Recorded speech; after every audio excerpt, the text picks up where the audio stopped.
What's up, guys? Mason the Brock Henderson here. Welcome to episode 1 of what I'm going to call my World Cup vlogs, just because there's no real other term I think I can come up with for that. Basically, though, what I wanted to do with this, I had a few people asking me, are you going to review any of the World Cup games? And I'll be honest, I didn't think I was going to, just because, the U.S. isn't in it, and most of the time whenever I do reviews for soccer games, it's for teams that I am rooting for, because I want to talk about with other fans, whether it's Chelsea fans, Atlanta United fans, or United States men's national team fans. So going into it, I just felt like, what's the point? Because the U.S. men's national team isn't in it. I'm still going to watch it because it's the World Cup. Why wouldn't you watch it?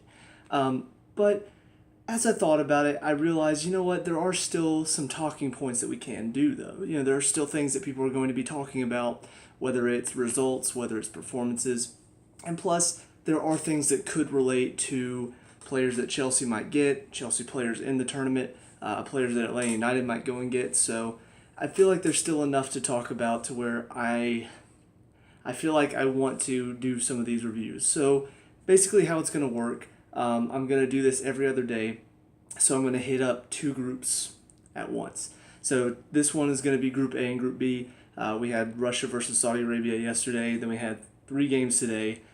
Egypt versus Uruguay, Iran versus Morocco, and then Spain versus Portugal. So I'm just going to kind of hit up all of these games, 4 games at once, and mainly do talking points. Not necessarily reviews of the whole game, but just kind of give my ideas, my thoughts about the game as a whole. Just something simple like that. And then if you want to discuss some other stuff, you can leave your comments down below, and we can talk about stuff. Because who doesn't like to talk about the World Cup?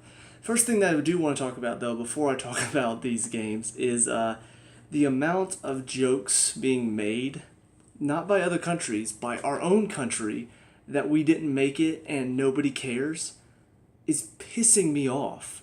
Beyond the fact that Volkswagen made an entire commercial like, hey, U.S. fans, you didn't make it to the World Cup this year, but here's some other countries that want you to cheer for them this year. It's like, we're not going to cheer for other countries. There's some countries that we may not want to do well, but I'm not going to be like, oh, okay, so I'm going to pick this country that I want to win this year. I'm not going to do that. And honestly, true fans aren't going to do that either.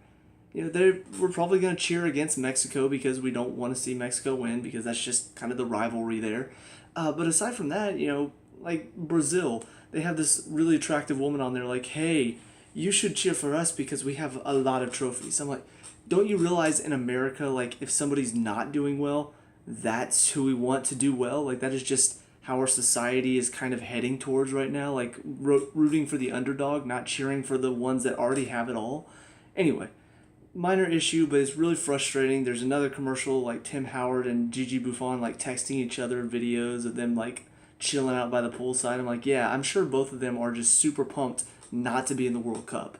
Like, I broke my brush whenever we didn't make it, and you're telling me that we're all just like, oh, you know what?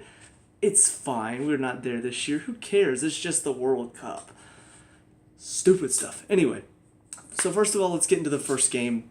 Obviously, the opening game has to involve the host country, which does make me wonder how are they going to do it whenever U.S., Mexico, and Canada host it.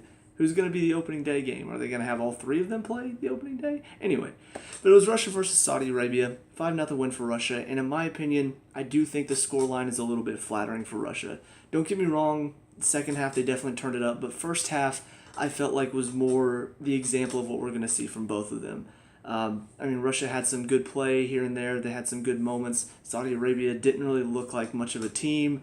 That's what I expect from both of these teams, just not really good overall. For Russia, though, I think it's a big step in the right direction just because they needed to kick off this tournament with some sort of statement of, we are not just going to be a team that's going to barely squeak by against a team like Saudi Arabia. They needed to make a statement, and 5-0 is a very good statement.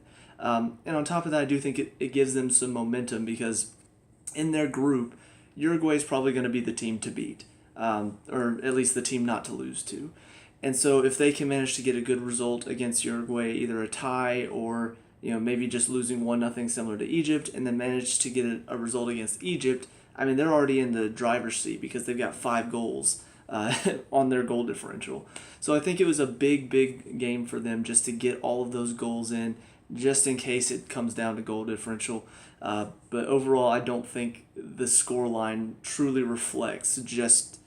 I think it reflects more Saudi Arabia's lack of, I guess, people coming off the bench. The lack of fitness near the end of the game. They really dropped off, and Russia just had enough legs to make it to the end. So we get into the second game, though, the early game this morning, and I think the big headline coming out of this game is Suarez. It was embarrassing. Beyond the fact that he just missed chance after chance, wide open chances on top of that, it's the fact that he has to do that stupid thing at the very end of the game. And while I don't think he's going to get banned for this, I'm watching, and the guy kind of clips his ankle a little bit. Not anything bad, but of course he goes down like he got shot. But then he throws himself at the guy and even goes to grab him in his crotch. And I'm just like, if he actually does get a hold of that, that's another ban, and you could be out of the World Cup again because you're doing something stupid like that. And coming off of a game where he had missed chance after missed chance after missed chance, all I can think is, why are you just coating yourself in this disgrace? Why do you want to be known as that one guy that just always does something stupid every game? Whether it's doing something stupid like flopping or embarrassing like rolling around when you just barely got nicked, or you're just missing all these chances, there's always some storyline with him.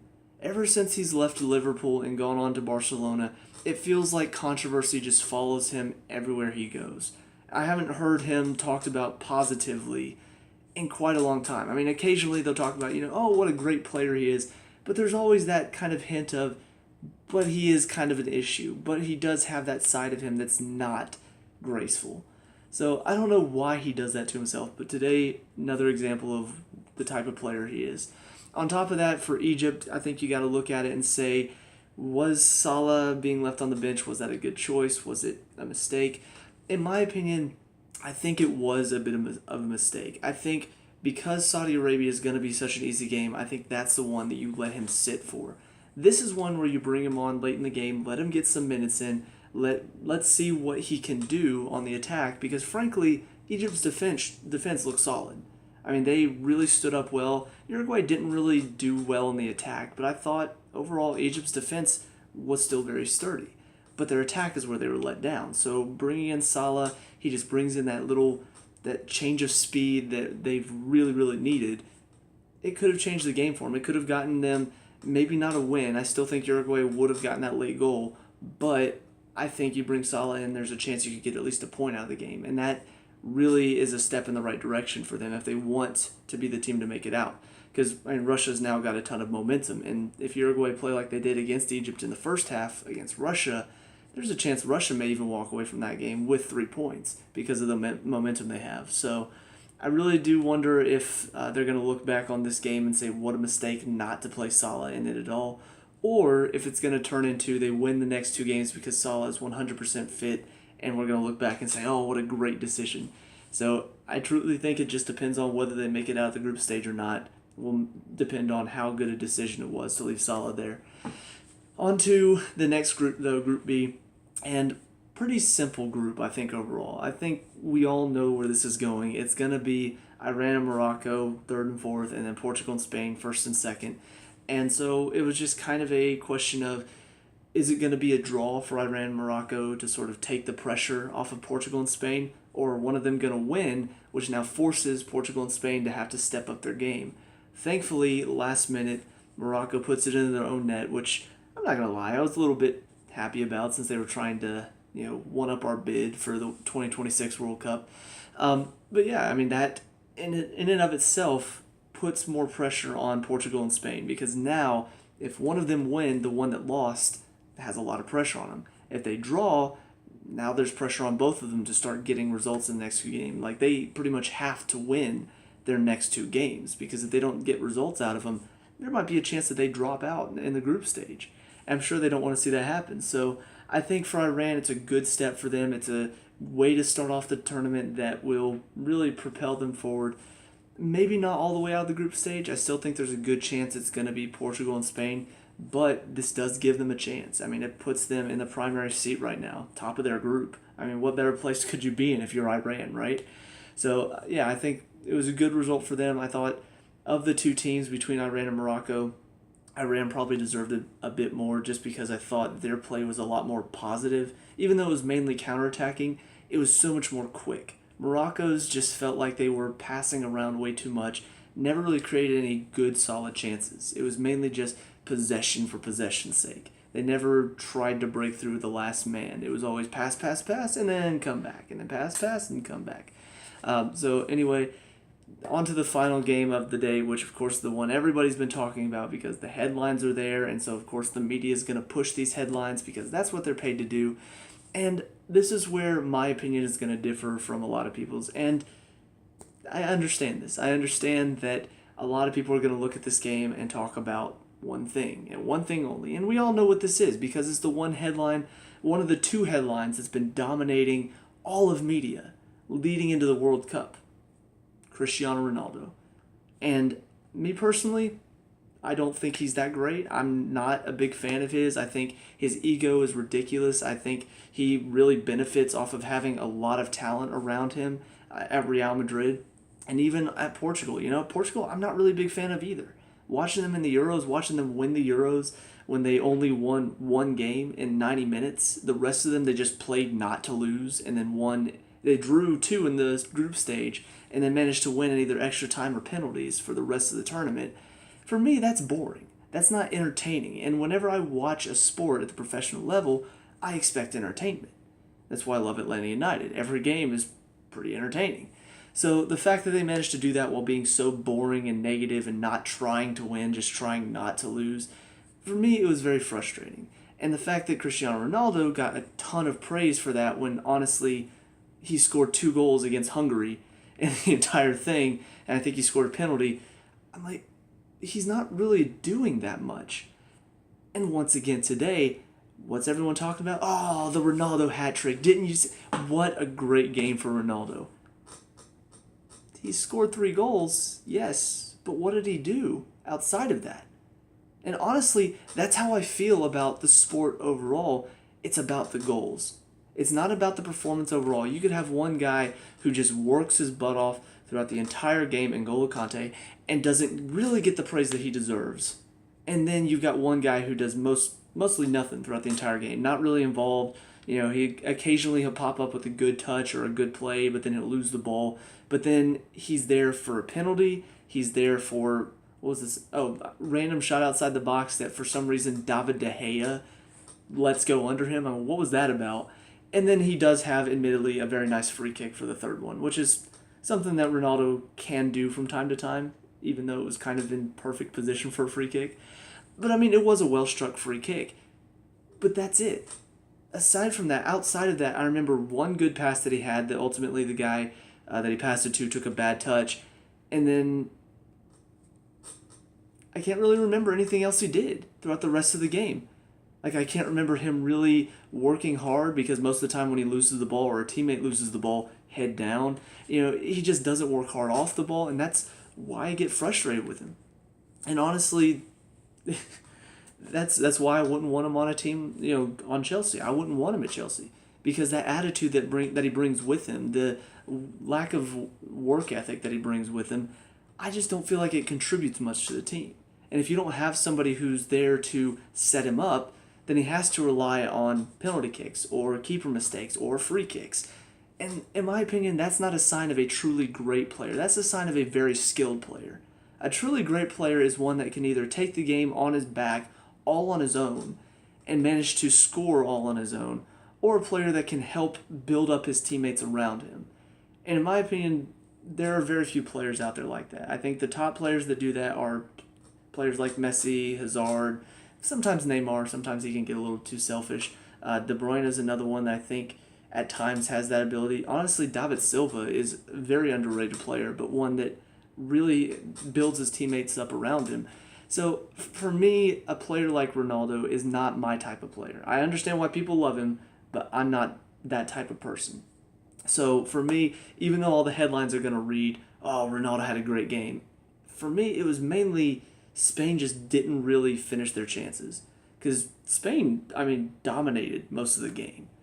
And two good goals from Costa, an amazing finish from Nacho, which was kind of funny because I was ragging on him for giving up the penalty, and then he goes and scores that. It was truly three really well-worked goals, all in the run of play. They created several chances outside of that. A couple whizzed right by the post. The one from Isco that cannoned off the crossbar straight down and back out. That one could have easily been a goal. It really was Spain's game, and then a defensive mistake from Nacho to give Ronaldo a penalty, a horrible mistake from De Gea to give Ronaldo a goal, and then a mistake from Piqué to shove Ronaldo right outside the box to give him a chance to score the free kick. It was mainly the defense for Spain that cost them the game, because outside of that, Portugal hardly created a chance. And so I'm kind of wondering, how long will Portugal ride that luck? How many times are they going to ride those little mistakes that are going to get them goals? Because I don't see that happening throughout the entire tournament. Now, will it get them out of the group stage? Possibly. There could be a chance. I feel like Spain will probably, based on their performance today, I feel like they easily just run through Iran and through Morocco. Now, can Iran, with their counterattacking ability, can they take it to Portugal? There's a good chance. Now, their finishing is going to need some work for sure, but it kind of is scary for Portugal going forward that they really had to rely a lot on luck today. Shots cannoning off the crossbar, the fact that they had to get penalties and free kicks to score. They really were not in the game very long. But because the media loves to bring up the stories that everyone wants to talk about, it's all about Ronaldo. And that's, I think, my big frustration, and the big headline coming out of this today is the media wants to focus on the big topics, the ones that get everybody talking, instead of focusing on what is the truth. And the truth is, it should be about Spain and the fact that Spain have finally stepped up their game, especially after the embarrassment of the Euros that they had. They've stepped up. They're looking a lot better as a team. Defensively, still have some issues. Honestly, I'm still wondering why they don't have some of their better defensive players in, because they've got Carvajal, who's very good, Espilicueta, who's very good. They've got them out there, or on the bench, but they're still sticking to players like, Piqué and Nacho and, Jordi Alba, who in my opinion are not bad, but just not quite the same, I think, work level that you'll see out of, especially Espilicueta. I get to watch him at Chelsea every week. The work ethic from him is incredible, but that's more my personal opinion, just because I feel like he has earned it after all of what I've seen from him. But all in all, these first four games have really opened up very well. Crushing victories, last-minute gasp winners, a 3-3 draw against two of the teams that have been in the top running for a while.